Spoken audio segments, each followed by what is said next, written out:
अरे आप सभी का गुरुकुल कोचिंग सेंटर एचएस हार्दिक स्वागत एवं अभिनंदन करता है। आज हम इस वीडियो में हिंदी व्याकरण से संबंधित 20 महत्वपूर्ण प्रश्नों यानी बहुविकल्पीय प्रश्नों के साथ इस वीडियो में उपस्थित हुए हैं और आप लोगों के लिए एक अच्छा मौका है। इसको आप लोग अपने मन में या अपनी कॉपी पेन लेकर टिक करते रहिए और बाद में आंसर दीजिएगा कि इन 20 क्वेश्चनों में से कितने क्वेश्चन आपको आते हैं, कितने आपके सही हुए। प्रश्न पहला इसी क्रम में, निम्नलिखित में से कौन सा शब्द व्यक्तिवाचक संज्ञा है? का गाय है, खा पहाड़, गा यमुना या घा आम। तो व्यक्तिवाचक संज्ञा है यमुना। इस प्रश्न का सही विकल्प हो जाएगा गा यमुना। अगला प्रश्न, कौन सा शब्द जातिवाचक संज्ञा नहीं है? का जवान, खा बालक, गा सुंदर या घा मनुष्य। तो इस प्रश्न का सही विकल्प हो जाएगा सी सुंदर। सुंदर जो है जातिवाचक संज्ञा नहीं है। तो इस प्रकार टिक लगाते रहेंगे और आगे बढ़ते हुए अगले प्रश्न की ओर देखते हैं। प्रश्न तीसरा, कौन सा शब्द भाववाचक संज्ञा नहीं है? का मिठाई, खा चतुराई, गा लड़ाई या घा उतराई। तो भाववाचक संज्ञा हमारा इसमें से मिठाई नहीं होगा। भाववाचक संज्ञा मिठाई का मिठास हो जाएगा, लेकिन मिठाई नहीं होगी। इसीलिए इस प्रश्न का सही विकल्प हो जाएगा का मिठाई। अगला प्रश्न, जातिवाचक संज्ञा बताइए।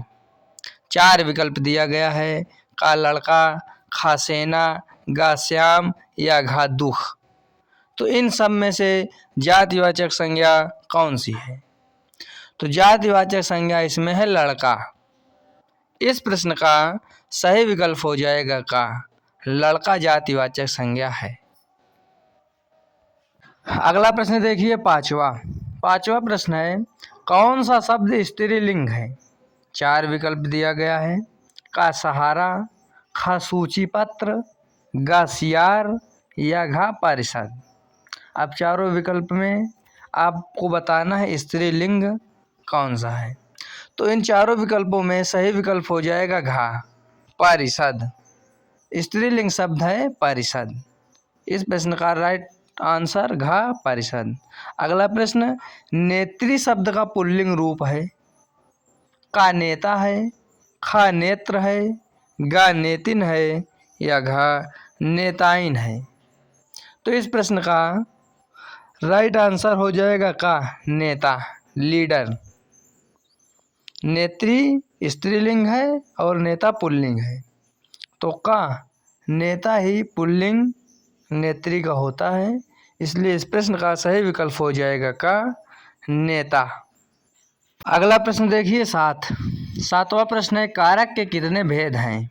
का 7 है, खा 8 है, गा 9 है या घा 10 है। तो कारक कितने भेद होते हैं? अब पढ़ा होगा आपने तो आपको समझ में आएगा। तो इस प्रश्न का सही विकल्प हो जाएगा 8। कारक के होते हैं 8 भेद। प्रश्न 7 का सही और उचित विकल्प हो जाएगा खा 8। अगला प्रश्न, के लिए किस कारक का चिन्ह है? का कर्म का, खा संप्रदान का, गा संबंध का या घा अपादान का। तो कर्ता ने कर्म को करण से संप्रदान के लिए। तो प्रश्न 8वें का सही विकल्प हो जाएगा के लिए किस कारक का चिन्ह है? तो खा संप्रदान का चिन्ह है। तो प्रश्न 8वें का राइट आंसर हो जाएगा खा संप्रदान। यही विकल्प सबसे सही है। अगला प्रश्न 9वां, वृक्ष से पत्ते गिरते हैं, इस वाक्य में से किस कारक का चिन्ह है? यानी से किस कारक का बोध करा रहा है? तो 4 विकल्प दिया गया है, का कर्म कारक, खा करण कारक, गा अपादान कारक या घा अधिकरण कारक। तो इस प्रश्न का सही विकल्प हो जाएगा गा अपादान कारक, क्योंकि वृक्ष से पत्ते गिरते हैं। से क्यों आया है? क्योंकि वृक्ष से अलगाव हो रहा है पत्ते का। इसलिए इस प्रश्न का सही विकल्प हो जाएगा गा अपादान कारक। अगला प्रश्न, वृक्ष पर पक्षी बैठे हैं। इस वाक्य में पर कौन सा कारक है? का कर्म है, खा करण है, गा अपादान है या घा अधिकरण है? तो इस प्रश्न का सही विकल्प हो जाएगा अधिकरण। अधिकरण में पर इत्यादि आता है ना। तो वृक्ष पर पक्षी बैठे हैं, इस वाक्य में पर अधिकरण कारक है, अधिकरण कारक घा विकल्प सही। अगला प्रश्न देखिए 11वां प्रश्न है, वह घर से बाहर गया। इस वाक्य में से कौन सा कारक है?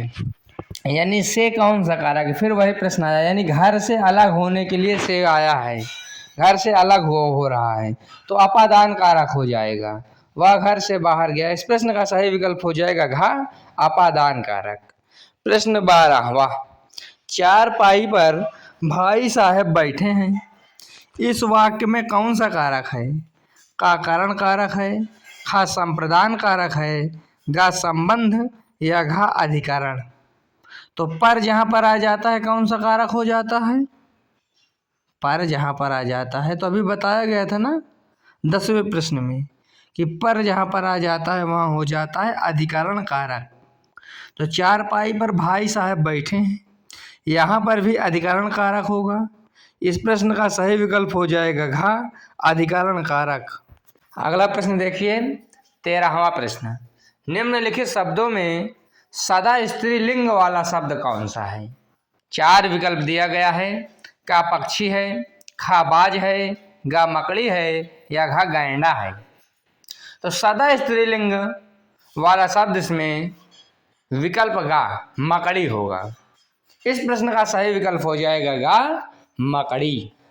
अगला प्रश्न यानी 14वां प्रश्न देखेंगे, व्याकरण की दृष्टि से प्रेम शब्द क्या है? का भाववाचक संज्ञा है, खा विशेषण है, गा क्रिया है या घा अव्यय है?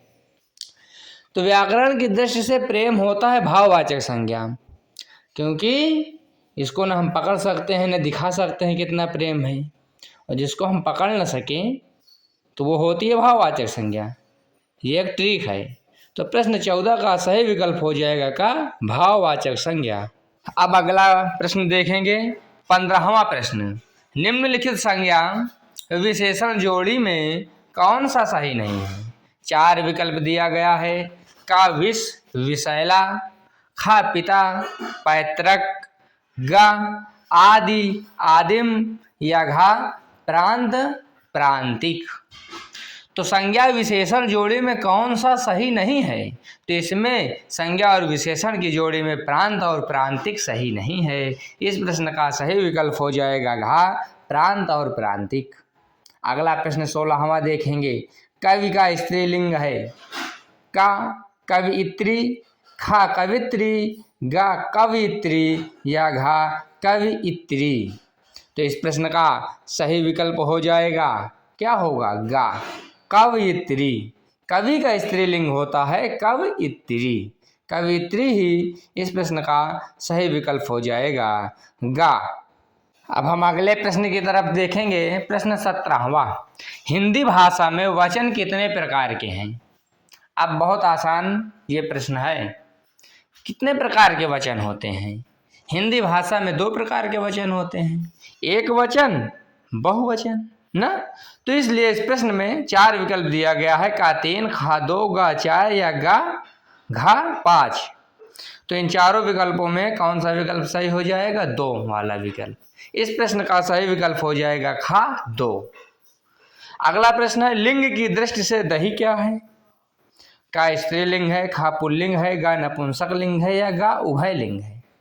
तो लिंग की दृष्टि से दही को पुल्लिंग श्रेणी में रखा गया है।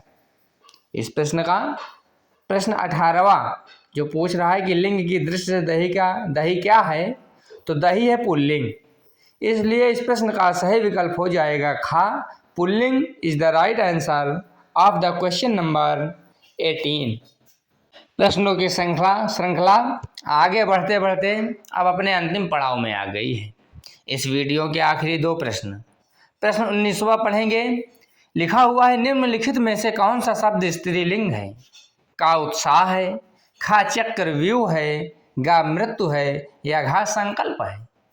तो इन चारों विकल्पों में सही विकल्प क्या होगा? सही विकल्प हो जाएगा गा मृत्यु। मृत्यु शब्द जो है स्त्रीलिंग है, स्त्रीलिंग की श्रेणी में रखा गया है।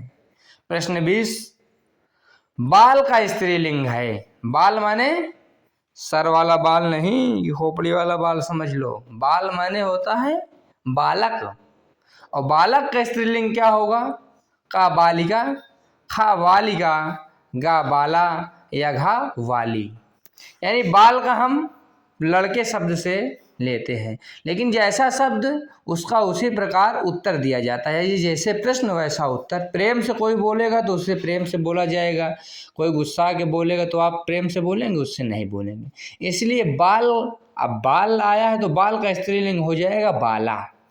इस प्रश्न का सही विकल्प हो जाएगा गा बाला। इस प्रकार इस वीडियो में इतना ही। आप सब जुड़े, अच्छा लगा, इसलिए आप सबका बहुत बहुत धन्यवाद। सब्सक्राइब अवश्य कर लीजिए चैनल को। वीडियो अच्छी लगे तो लाइक करिए। सुझाव हेतु, प्रशंसा हेतु किसी भी तरीके से मन हो तो कमेंट कर लीजिए। धन्यवाद।